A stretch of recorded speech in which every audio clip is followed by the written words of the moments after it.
Продолжает наш эфир выпуск новостей. В студии Сергей Михедов. Здравствуйте. Коротко о темах. Всероссийскую масштабную тренировку по гражданской обороне проводят сегодня. В том числе дают оценку действий ответственных лиц при учебной эвакуации. Бюджетники и семьи в Ленском районе благодаря местной программе улучшают жилищные условия. Расскажем, как получить денежный сертификат. Обновленные спортивные объекты открывают в Якутске. Сразу в несколько спорткомплексов столицы закупили инвентарь. 231 новый случай заражения коронавирусом выявили в Якутии за минувшие сутки, сообщила на брифинге замруководителя оперштаба Ольга Балабкина. Из них в Якутске заболели 126 человек. В Мегино-Кангаласском районе 10 заболевших, в Татинском 8, в Алданском, Вилюйском, Ленском и Мирнинском по 7 случаев заражения. В Верхоянском, Дерюнгринском, Сунтарском и Хангаласском районах по 5 заболевших ковид. Еще в 18 районах от 1 до 4 случаев заболевания. Лаборатории региона за сутки изучили более 5200 проб на коронавирус. В настоящий момент в тяжелом состоянии у нас находится 152 пациента, на ИВЛ 34 человека. В особой группе риска находятся лица старше 60 лет, не получившие вакцинацию против новой коронавирусной инфекции.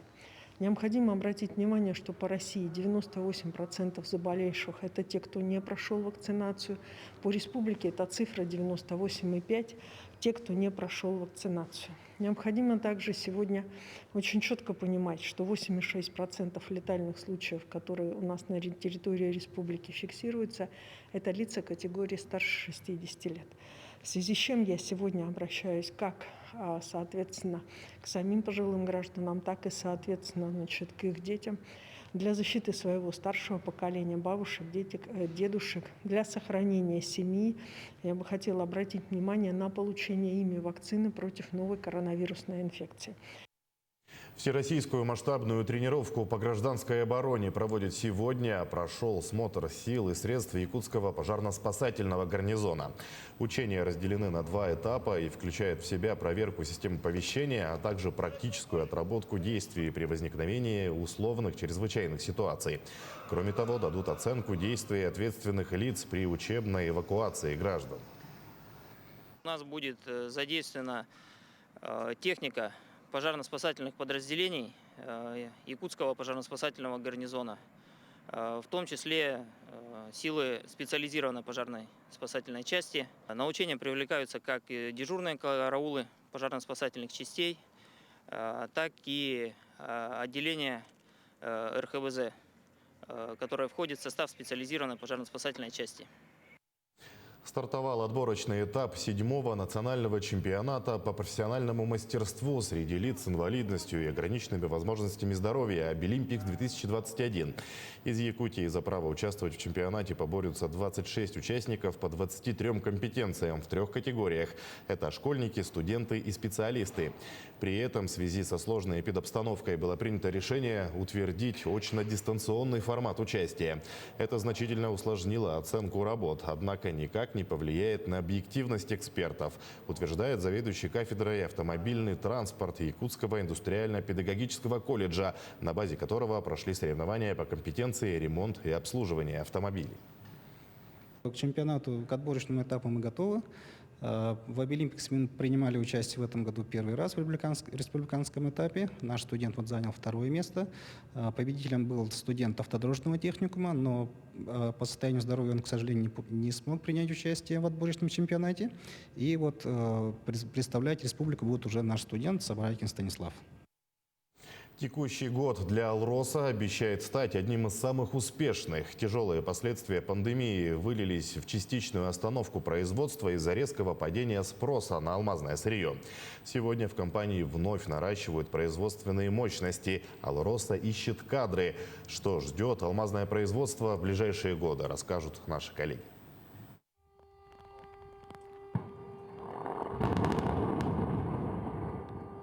Июль месяц в карьере Зорница после перерыва – промышленный взрыв. Для его сотрудников это означает одно – возвращение к работе. Вынужденную остановку в мае 2020 года сделали из-за падения спроса на алмазы в условиях пандемии. Сейчас глубина карьера 120 метров. Разработка его продолжается. Вернулись к работе и на других объектах, в том числе на трубке Заполярное, Верхнемунского месторождения. О наращивании мощности производства говорили во время последней рабочей поездки на север руководство республики и алмазной компании. В Удачном и не только появятся сотни рабочих мест. В целом по компании хочу доложить, что уже с начала года создано около 500 рабочих мест, и еще около 1000 мы создадим до конца года. Это и Удачнинский ГОК, и Айхальский ГОК, и МУАТ, УКС. И с учетом того уровня безработицы в Мелинском районе, который фактически ниже, чем был до пандемии, ниже 1%, сейчас для нас серьезный вызов – это набор людей, особенно по тем профессиям, по которым у нас всегда был дефицит кадров. Набирают специалистов и в Айхале. Новый виток развития на руднике Айхал и в карьере «Заря». До конца 2021 года в карьере планируют добыть более 1 миллиона 200 тысяч тонн руды. Затем с 1 января 2022 года производство приостановят. Будут ждать результаты проб с нижних горизонтов. Крупную пробу в 150 тысяч тонн руды обогатят на фабрике номер 14. Затем подробно проанализируют результаты. От них будут зависеть дальнейшие планы разработки карьера. Геологи Алроса ожидают, что проба покажет улучшение качества сырья именно нижних горизонтов. А высвободившийся персонал «Зари» пока будет востребован для работы в карьере юбилейной. Сегодня свыше 120 вакансий в Айхальском ГОКе. Сложная заполняемость. Сейчас 20 человек принимаем на работу сверх тех параметров, которые были утверждены в начале года. Опять же, в связи с тем, что идет раскрутка работы по «Заре». Мы с вами приняли решение по крупнообъемному опробованию и рудник Айхал, и по ремонтному блоку нужны рабочие руки. Поэтому весь коллектив карьера «Заря» абсолютно не должен переживать. И ЭТР, и рабочие все будут востребованы. Это краткосрочные планы, но есть и другие. В компании рассматривают строительство новых рудников. Например, у трубки «Юбилейная» есть все преимущества для начала подземной отработки. Одно из них – определенные запасы алмазоносной руды. В прошлом году здесь произвели доразведку глубоких горизонтов. Сейчас ищут технические решения для подземного вскрытия. Время на проектирование есть минимум 10 лет. Есть запасы и на нижних горизонтах рудника «Мир». Речь о миллиардах долларов.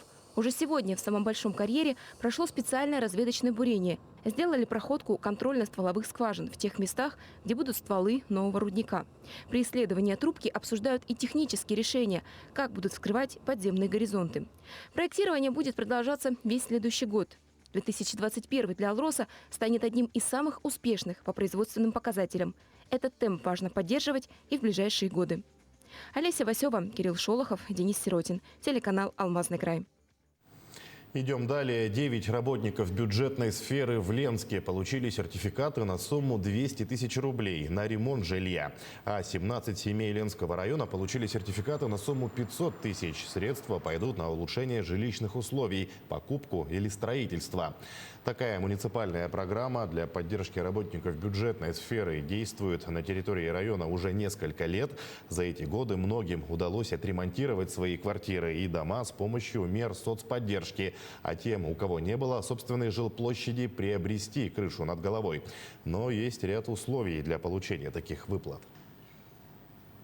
Главное, конечно, условие, если говорить о ремонте, то это то, что нужно проработать 3 года в нашей бюджетной сфере, в учреждениях муниципальных, ну и чтобы данное жилое помещение было одно в собственности. Что касается приобретения жилья либо строительства, то здесь самое главное – это быть на учете как нуждающимся в получении в улучшении жилищных условий. И ты должен быть работником бюджетной сферы, первое. Ты должен проработать не менее 3 лет в бюджетной сфере. И, конечно, самое главное и очень важное – это то, что ты должен быть признан нуждающимся в улучшении жилищных условий. Повторю еще раз, что данную справку о нуждаемости могут выдать органы местного самоуправления по месту проживания гражданина. Районный центр Горного Улуса, село Бердигистях, преображается на глазах. Возводят новые объекты, современные общественные пространства. Так, по федеральной программе формирования комфортной городской среды начали строить новое общественное пространство под названием «Старый Бердигистях». На площади около 1 гектара проложат пешеходные тротуары из брусчатки, построят фудкорты, подключат освещение улиц и проведут озеленение территории. Все работы планируют сдать к следующему году. Это место выбрано не случайно. Вот улица Октябрьская, самая первая улица села Бердигистях. Мы планируем, что тут будет сквер наподобие старого города Якутска. Кигра-Манчары у нас построено 2 объекта, сквер Эе и набережная вдоль реки Матта.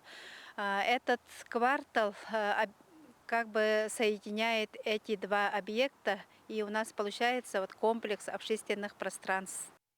Обновленные спортивные объекты открывают в Якутске. Работы вели по линии нацпроекта «Демография», по федеральному проекту «Спорт. Норма жизни». Так, теперь не только воспитанники училища Олимпийского резерва, но и жители 17-го квартала смогут заниматься активной физической деятельностью на спортивной площадке у здания колледжа. Там появятся не только тренажеры, но и особая площадка, которая летом будет выполнять функцию футбольного поля, а в холодное время года превращаться в хоккейную коробку. Кроме того, хоккеисты и молодые спортсмены теперь смогут повышать свой профессиональный уровень благодаря обновлению материально-технической базы в Ледовом дворце Элейботур. Без внимания не остались и мастера различных единоборств обновили инвентарь в спорткомплексе «Триумф». Необходимо обратить внимание на то, что с 2010-2013 года строка по обновлению оборудования не фиксировалась в бюджете республики в связи с определенного рода сложностями его исполнения. И национальный проект «Демография», и именно региональный проект «Спорт. Норма жизни» сегодня нам дает возможность, по сути дела, закупать и строить от...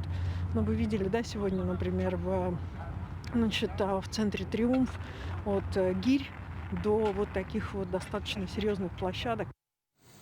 Началась льготная подписка на первое полугодие следующего года. Оформить доставку на любимые издания можно с приличной скидкой, причем как в почтовых отделениях, так и на сайте почтового оператора. Во время декады подписки стоимость более чем 800 развлекательных, политико-экономических, научных и детских журналов и газет снижается до 30%. Несмотря на развитие технологий, печатные СМИ остаются для граждан одним из основных источников информации, особенно в регионах. Льготная подписка продлится до 14 октября. Если смотреть в целом, да, вот в 2020 году и 2021 год, если сравнить, в 2021 году у нас по сравнению был очень хороший результат, несмотря на пандемию, потому что у нас очень стала популярна услуга онлайн-подписки, то есть это можно, не выходя из дома, оформить подписку на сайте. Главное выбрать свой регион, тогда можно будет оформить подписку на наши местные издания. К этому часу это все новости. Оставайтесь с нами.